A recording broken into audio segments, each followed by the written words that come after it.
Kejahatan cyber semakin lama semakin canggih dengan mengikuti perkembangan zaman. Hal itu juga menjadi sarana para penipu untuk mencatut nama-nama orang tenar dalam mencari keuntungan pribadi. Dan Ustadz Madudin adalah salah satu korbannya. Seperti apa kronologi dan sudah berapa lama ia jadi korban? Berikut liputan khususnya untuk Anda.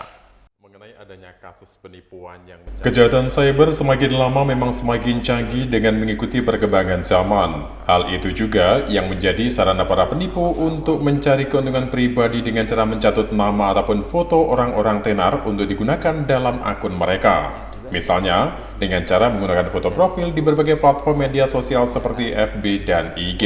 Hal itu juga yang dialami Ustadz Imaduddin, seorang pendakwah yang juga berprofesi sebagai YouTuber dan konten kreator yang jadi salah satu korbannya. Seperti apa dan bagaimana kronologi kejadian yang sudah berlangsung selama bertahun-tahun bahkan sampai 2024 ini, berikut liputan khususnya saat ia datang langsung ke studio nasional televisi NTV. Di IG ada yang masuk nginbox bahwasanya Mengenai adanya kasus penipuan yang mencatut bukan nama tapi foto profil ya, dan ini terjadi mulai tahun kapan? sebenarnya terjadinya itu awal-awal TikTok saya viral karena kebetulan dulu sempat juga saya diundang di beberapa TV, bahkan TikToknya juga diupload di net. Dari situ saya lanjut ke pekerjaan. Nah, foto-foto yang dipergunakan adalah foto-foto saya bekerja di tambang. Kebetulan saya dulu di LNG migas yang ada di Sorong.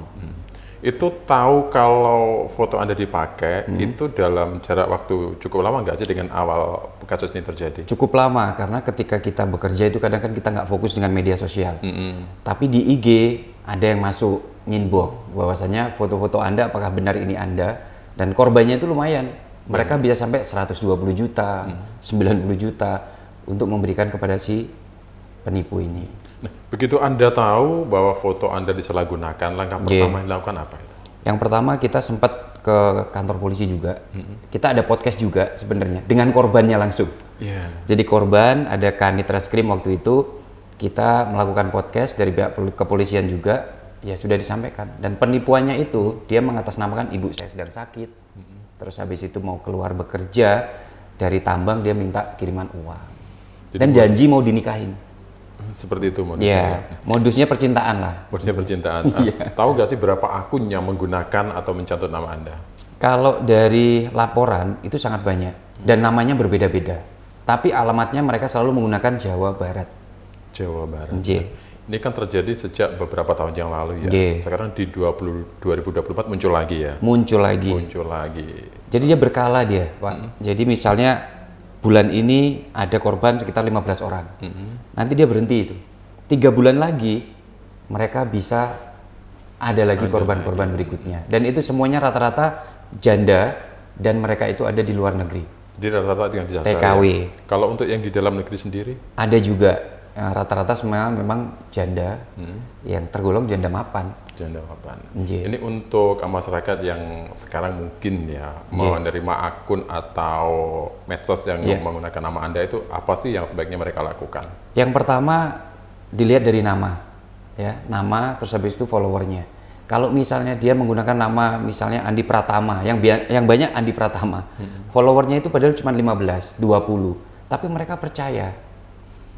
Itu mungkin buat seluruh masyarakat lebih bijak menggunakan media sosial. Terus kalau belum kenal, ya jangan mau runner uang. Janjinya sih mau dinikahi, mau bertanggung jawab dan sebagainya. Seperti itu. Ada penipuan ya. Itu real penipuan, dan beberapa berita online sebenarnya sudah kita keluarkan dari tahun 2019. Itu pemberitaannya.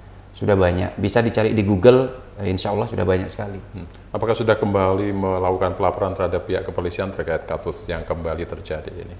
Kalau saya sendiri belum, tapi korbannya semua sudah melapor.